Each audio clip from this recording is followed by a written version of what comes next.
Hello friends, my self वर्तिका। कल मैंने 2 videos डाले थे, वो मैंने ऐसे ही सर्च करी थी तो रिसेंटली डाल दिए। मैं आपको अपना परिचय तो देना भूल ही गई। मैं Vartika Rajput, research scholar CSGM university Kanpur, और मैंने MSc किया है बायोकेमिस्ट्री से, M.Ed किया है, UGC नेट क्वालिफाई किया है, MA किया है इन एजुकेशन सब्जेक्ट, और मेरी PhD चल रही है एजुकेशन सब्जेक्ट से CSGM यूनिवर्सिटी से। हमारा UGC नेट का एग्ज़ाम जो है होने वाला है जून 2024 में, ठीक है। तो हम लोगों को उसके लिए प्रिपरेशन करनी है, और इस बार का जो हमारा क्राइटेरिया है ये वो पहले की तरह ही, जैसे हम लोगों का पहले एग्ज़ाम होता था ऑफलाइन मोड में, वैसा एग्ज़ाम होगा।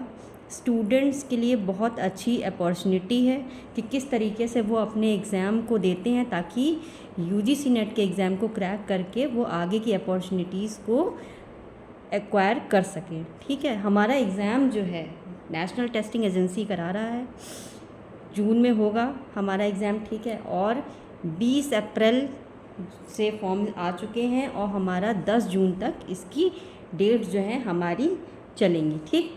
फिर हमारा जो फॉर्म का लास्ट डेट है वो 11 मई से है, ठीक है। और जो हमारा करेक्शन का डेट है वो 13 मई से 15 मई तक के बीच में रहेगा। डेट ऑफ एग्ज़ाम्स जो है हम लोग की वो 16 जून 2024 की हमारी डेट, टेंटेटिव डेट ये मान लीजिए अभी आप, कि हमारा एग्ज़ाम जो है वो 16 जून को हो जाएगा, ठीक है।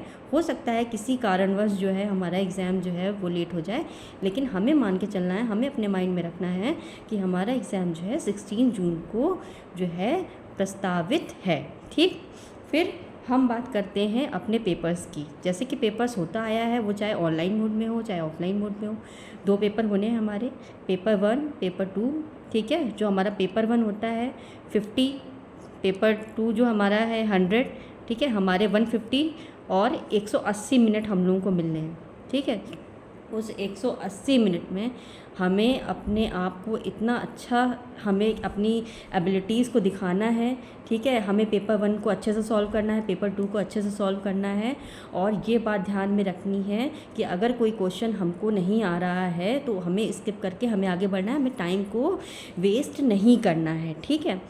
जैसे कि हमारी कैटेगरीज़ जो इन्होंने डिवाइड कर दी है, अब हमारा PhD में जो एनरोलमेंट होगा वो भी हमारा इसी बेस पे होगा। हमारा UGC नेट के एग्ज़ाम जो बच्चे क्वालिफाई करेंगे उसमें कैटेगरी रखी गई है, कैटेगरी 1, 2 एंड 3। जो हमारा JRF के लिए क्वालिफाई करेगा वो हमारा JRF plus assistant professor plus UGC net के लिए PhD के लिए क्वालिफाइड है। जो हमारा नेट क्वालिफाई करेगा, सेकंड कैटेगरी जो लेवल आएगा उसमें हमारा वो JRF के लिए क्वालिफाई नहीं है, लेकिन असिस्टेंट प्रोफेसर प्लस PhD में एडमिशन के लिए क्वालिफाई है। तीसरा जो इन्होंने कैटेगरी रखी है PhD एडमिशन के लिए, जो हमारी क्वालिफाइड होंगे PhD बच्चे, तो वो हमारा जो है डिफरेंट जो यूनिवर्सिटीज़ हैं हमारी इंडिया में, ओवरऑल इंडिया में जो यूनिवर्सिटीज़ हैं उसमें जो है हमारा वो सारे बच्चे उसमें एडमिशन्स ले पाएंगे, ठीक है।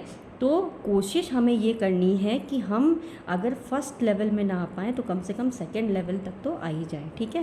क्योंकि उसमें आप लोगों को बेनिफिट क्या है, असिस्टेंट प्रोफेसर का एग्ज़ाम देने को मिलेगा, प्लस PhD में अच्छी यूनिवर्सिटी में एडमिशन ले, जितना अच्छा आपका स्कोर होगा उतनी ही अच्छी यूनिवर्सिटी में आपको एडमिशन मिलेगा। और कोशिश करें कि जो हमारा NF-OBC, NF-SC, NF-ST की जो फेलोशिप है उसको ले सकते हैं। अगर JRF से जो नीचे के जो परसेंटेज जो बच्चों के होते हैं उनको जो UGC नेट की एक लिस्ट निकलती है उसमें वो लोग जो है लिए जाते हैं। तो आप कोशिश करिए कि अच्छा सा अच्छा एग्ज़ाम दें, ताकि जो है आपका जो है इतना अच्छा स्कोर आए कि आपका JRF क्वालिफाई हो, ताकि आप हर एस्पेक्ट्स में अपने आप को अच्छा साबित कर सको, ठीक है।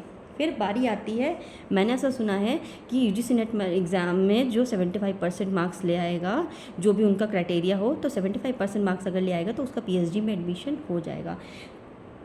तो आप लोगों को ये चीज़ ध्यान में रखनी है कि किस तरीके से आप लोगों को तैयारी करनी है। तैयारी देखिए, सेल्फ स्टडी सबसे अच्छी होती है, अभी से तैयारी कर लीजिए, टाइम है अभी, ठीक है।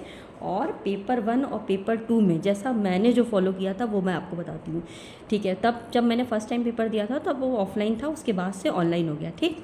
तो आप जैसे जिन लोगों को थोड़ा सा टाइम मैनेजमेंट में ऑनलाइन में दिक्कत रही है तो अब वो चीज़ दूर हो गई है, तो उनको अपना माइंड जो है एक तरीके से इस डर को निकाल देना है कि हम टाइम मैनेजमेंट इतना अच्छा कर ले, बुक्स को, जो भी हमारी जो क्वेश्चन बैंक्स हैं, जो हमारी बुक्स हैं, उनको इतना थॉरली आप पढ़िए, टाइम मैनेजमेंट कर लीजिए कि आपका जो है जितने भी क्वेश्चंस आए आप उसको कर लो, क्योंकि अब यूजीसी नेट का पैटर्न वो नहीं रहा है जो पहले था, ठीक है। अब असर्शन रीजनिंग के क्वेश्चन आते हैं, लॉजिकली आपको चीज़ें सोचनी हैं, इतने लॉन्ग लेंदी क्वेश्चंस आते हैं। और सबसे जो मेन बात आपको ये याद रखनी है कि अगर कोई क्वेश्चन आपको नहीं आ रहा आप स्किप करके आगे बढ़िए। सबसे पहले अगर मतलब मेरा जो मानना है, आप अगर पैराग्राफ को करते हैं, ठीक है, आप जो कॉम्प्रिहेंशंस जो आते हैं, दोनों पेपर में कॉम्प्रिहेंशन आते हैं, पैसेज आते हैं, उसके मार्क्स पक्के होते हैं, क्योंकि उस पैसेज में ही उस क्वेश्चन जो नीचे क्वेश्चन दिए हैं उसका आंसर दिया होता है, ठीक है। तो आंसर्स जब दिए हैं उसमें तो आप क्यों नहीं कर पाओगे, ठीक है। तो वो तो आप लोगों के जितने भी मार्क्स का आएगा, सपोज दैट 10 नंबर का अगर कॉम्प्रिहेंशन आया तो 10 नंबर तो आपके पक्के हैं। तो आप इतनी प्रैक्टिस अभी इस टाइम पे कर लो कि जैसे ही आप पहले एग्ज़ाम देने जाओ तो सबसे पहले आप उसको सॉल्व कर लो। अगर आपको ये जो मैंने पैटर्न बताया है वो अगर आपको सुटेबल लगता है तो आप उसको सॉल्व कर लीजिए, ठीक।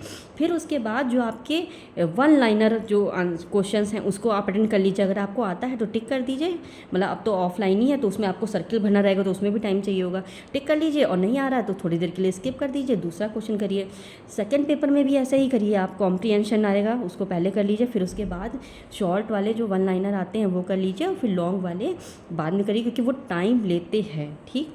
तो इसलिए मतलब ये एग्ज़ाम अब क्या पता अगले साल ये क्राइटेरिया रहे या ना रहे, इसलिए ये बहुत ही अच्छी अपॉर्चुनिटी है आप लोगों के लिए कि ऑफलाइन एग्ज़ाम जो हमारा हो रहा है इसको हम किसी तरीके से ग्रैब कर लें, ठीक है। किसी तरीके से इस अपॉर्चुनिटी को हम अपनी मुट्ठी में कर लें, ताकि हमें आगे जो हमारी अपॉर्चुनिटीज़ आने वाली हैं, हमारा पीएचडी में एडमिशन कहीं हो जाए, हमारे जो फॉर्म्स आएंगे असिस्टेंट प्रोफेसर के जो आगे आने वाले होंगे उसमें हम भर सकें।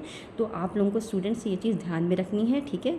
तो ये आज का मेरा वीडियो था, एक शॉर्ट सी इन्फॉर्मेशन देने के लिए, अपने बारे में बताने के लिए, और यूजीसी नेट का जो एग्ज़ाम होने वाला है उसके लिए आपको मोटिवेट करने के लिए कि आप लोग कर सकते हो, क्यों नहीं कर सकते। कुछ लोग जो होते हैं एग्ज़ाम में जा कर के, एग्ज़ाम हॉल में जा कर के इतना हेजिटेट हो जाते हैं कि हम कुछ कर ही नहीं पाएंगे, उनका क्वेश्चंस 10-15 क्वेश्चंस छूट जाते हैं। अरे कैसे छूट जाते हैं, नहीं छूटेंगे।